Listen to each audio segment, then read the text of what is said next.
Educação à distância, mudando realidades.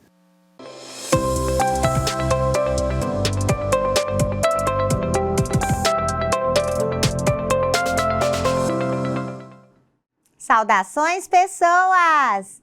Sejam bem-vindos aos cursos do Instituto Federal de Educação, Ciência e Tecnologia de Rondônia, o IFRO, Campus Porto Velho, Zona Norte. Você está na pós-graduação em Docência na Educação Básica, pós-EDUBAS. E eu sou a professora Anabela e juntinhos estaremos na jornada de processos avaliativos. Passarei a minha audiodescrição. Eu sou uma mulher parda, de cabelos pretos, soltos na altura do ombro, olhos pretos. Estou com um vestido pink, rosa pink, na altura do joelho, transpassado. Tenho 41 anos, 1,64 m. E ao fundo está a plotagem dos estúdios com os dizeres EAD, mudando realidade, em verde, e marcas em cinza e branco. Meu sinal para a comunidade surda é Anabela. Bom, vamos começar assim, começar com a exortação dele, fofinho, lindo, cuti, Felipe Renaud. E nesse episódio que a gente vai falar sobre práticas educativas, vamos falar de regulação, que aí é um conceito que a gente tem que construir. Bom, na página 90, o Felipe Renaud vai falar: denominarei aqui regulação dos processos de aprendizagem, em um sentido bastante amplo, o conjunto das operações metacognitivas do sujeito e de suas interações com o meio, que modificam seus processos de aprendizagem no sentido de um objetivo definido de domínio. Com efeito, não há regulação sem referência a um estado almejado ou a uma trajetória ótima. A regulação faz parte de uma causalidade teleomônica, com anéis que modificam o presente em função de uma referência ao futuro desejado. Ai, que lindo isso, né? Eu li no livro. Bom, se você quer saber mais qual a relação entre avaliação, processos avaliativos e regulação da aprendizagem, vem comigo. Nesse episódio, práticas educativas. Práticas educativas é a mesma coisa que processos avaliativos? Você acha? Eles se relacionam? São coisas distintas? Como é que você faz na sua sala de aula? Quando você passa uma atividade impressa, por exemplo, de classificação silábica, de sílabo, trissílabo, monossílabo, essa atividade, ela é apenas uma atividade impressa? Você considera ela como um processo avaliativo? Como um momento de aprendizagem da criança, do adulto talvez, né? Embora a gente esteja trabalhando sobre a perspectiva da educação básica, você faz a intervenção a partir dessa atividade impressa ou não? Ela foi apenas uma atividade impressa. É importante questionar, refletir sobre esses parâmetros. Bom, para o Felipe Renaud, como a gente viu, a regulação, ela é esse processo de acompanhamento metacognitivo. Metacognitivo por quê? Porque é um momento em que você, educador, você faz a análise da sua ação. Então, você olha para o que você realizou, para a sua prática educativa e você reflete, analisa, questiona para você fazer uma intervenção didática, para você fazer uma intervenção pedagógica no processo de aprendizagem e no seu próprio processo enquanto educador. Recapitulando, algumas formas de avaliação, elas permitem, para mais ou para menos, você trabalhar a regulação. Então, aqui a gente falou no nosso outro episódio da avaliação somativa, da avaliação diagnóstica, da avaliação renovável, da avaliação 360, da avaliação formativa. Ou seja, dentre tantas outras classificações, quais dessas vocês acreditam que é possível regular a aprendizagem? Que é possível olhar para o processo e intervir no processo? Será que todas? Você acha isso? Bom, eu também acredito que sim. Todas elas são possíveis que você regule a aprendizagem. Quando você faz uma diagnóstica, lembrando que a diagnóstica pode ser no começo, no meio e no fim, você pode olhar para esse resultado e fazer uma intervenção, fazer uma regulação. Perceba que a regulação, ela está diretamente ligada à atividade do professor, que é intervir no processo de formação do aluno. Sem essa intervenção, não há regulação. Então, regulação é o acompanhamento sistemático do processo formativo com a intervenção didática ou pedagógica naquele processo. Isso consiste na regulação. A gente pode resumir dessa forma. Tem muito mais coisas entre o céu e a terra do que podem imaginar a nossa vã filosofia, como dizia Shakespeare. Mas, de modo resumido, é isso.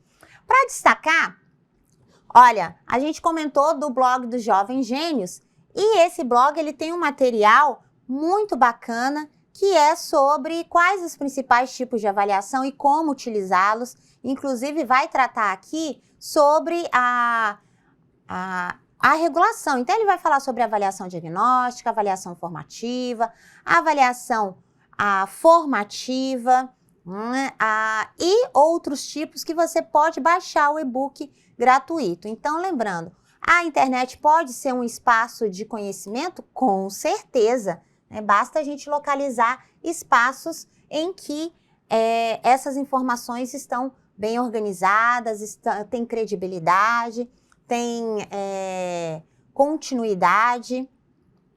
E, seguindo adiante, coisas legais, então, que você pode ler para que você aprimore esse conceito sobre regulação da aprendizagem como uma prática educativa. Peraí, professora, aí regulação já é prática educativa? Sim, a sua prática educativa consiste, uma das ações é justamente regular a aprendizagem. Você regula a aprendizagem como? Concebendo estratégias de ensino e dispositivos de intervenção didática, para você regular o processo. Bom, o que você pode ler? Você pode ler aí o Philippe Renaud, que a gente trouxe aqui o livro, A Avaliação entre Duas Lógicas, da Excelência à Regulação da Aprendizagem. Você pode ler também o Sage Journals e o Thorpe. O que esses dois sites eles trazem? O Sage Journal ele vai trazer a discussão a respeito de atribuições não descartáveis. Olha que interessante o nome que esse journal, essa publicação, é uma publicação indexada, da aprendizagem e ensino. Você que está aí na pós-graduação, você sabe, essa faz parte aí de uma consulta à base de artigos da CAPES, inclusive, se vocês visualizarem bem aqui em cima, eu estou com acesso como Instituto Federal. Então, essa publicação, ela está lá dentro se você pesquisar dentro do portal de periódicos da CAPES, você vai encontrar, mas ela está aí no nosso ambiente virtual. Bom, o que a Célia e o Alex vão dizer sobre isso? É uma estrutura conceitual para atribuições não descartáveis, implementação, inovação e pesquisa inspiradoras. Esses autores vão tratar de atribuições não descartáveis, ou seja, atribuições renováveis. Olha só que lindo aqui esse nome. Atribuições renováveis. E como que essas atribuições, elas se tornam um processo formativo contínuo. Olha só, os alunos, uma atividade de aprendizado que forneça impacto ou valor fora da díade aluno e professor tradicional. O que seria fora da díade? Você já ouviu essa palavra, díade? É tão bom a gente ler coisas novas, A gente sempre aprende. Díade é essa relação professor-aluno. E ele chama de díade e não de diálogo, porque em muitas situações a díade não é uma relação de igual, é uma relação de sobreposição. Então, o professor sempre decide, o professor sempre impera, o professor sempre conduz, sempre determina. Talvez conduz não seja a palavra, sempre determina. Então, a Célia e o Alex vão falar que essas atribuições renováveis, ou seja, práticas educativas com continuidade. Elas passam da relação professor-aluno. Aquela ideia da atividade impressa, do dissílabo, monossílabo, ela sai dali. Não é só uma atividade impressa. Quer dizer que eu não posso mais fazer, professor? Não. Pelo contrário, você pode fazer vários, né? Inclusive, a intenção, quando a gente trabalha a regulação da aprendizagem, é utilizar vários dispositivos.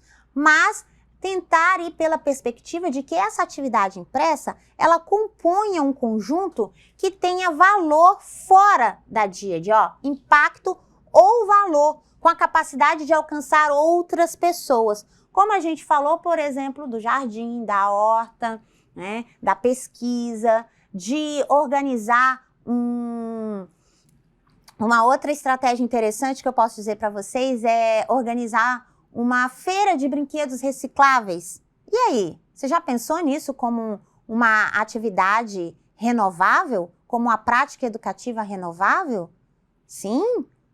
Os alunos podem pegar os materiais, né, garrafas, papéis, né, que estão em casa, trazer, analisar esses objetos, do que eles são feitos, por que eles são feitos, qual o destino que se dá. Depois eles vão construir brinquedos com isso, eles podem fazer uma feira com os demais colegas, vendendo esses brinquedos reciclados, né, angariar um recurso, e esse recurso eles podem doar para uma instituição, eles podem... Você vê como que tem um impacto fora da díade, aluno e professor? Então é nessa perspectiva que a Célia e o Alex vão trabalhar atribuições renováveis. E é nessa perspectiva que a gente tem que encarar a prática educativa como sendo o próprio processo avaliativo. Então, eu vou avaliar, como é que eu vou avaliar essa situação que eu apresentei aqui para vocês? Se eles venderem, se eles não venderem, se eles fizerem o brinquedo, se eles não fizerem, se eles analisarem o material de qual foi o tipo de material que eles trouxeram de casa, tudo isso faz parte do processo avaliativo. Então, tudo isso é prática educativa. Nessa perspectiva, as coisas elas são assim, né?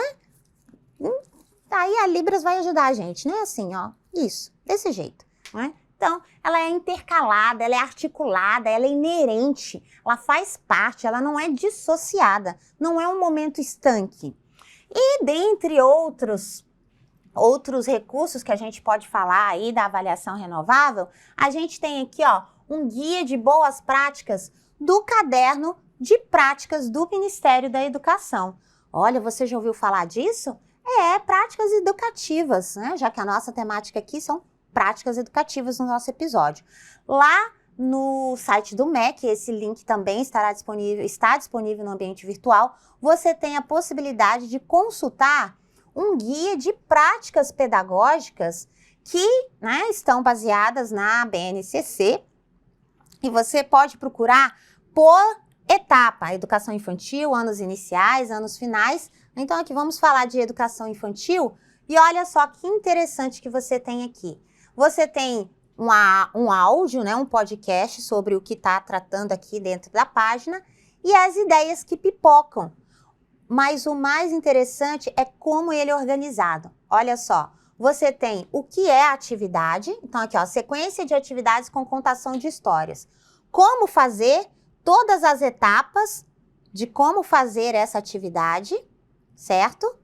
E se você quiser saber mais sobre como essa prática foi realizada, você ainda tem aqui. Você ainda pode procurar por temática, leitura, autonomia, brincadeiras, projeto Sacola Viajante, o que é, como fazer, as etapas. Olha que bacana, tem até uma linha do tempo.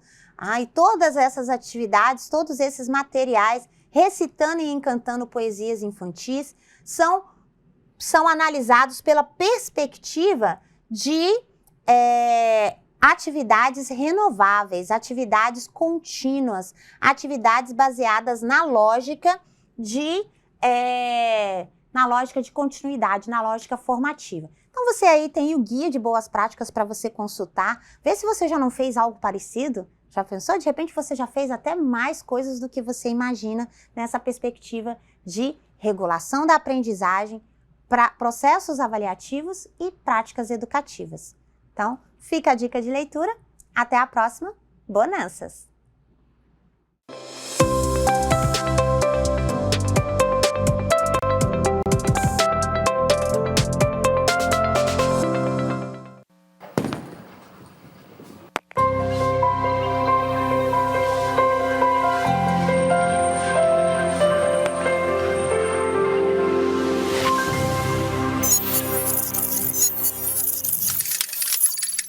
Educação à distância, mudando realidades.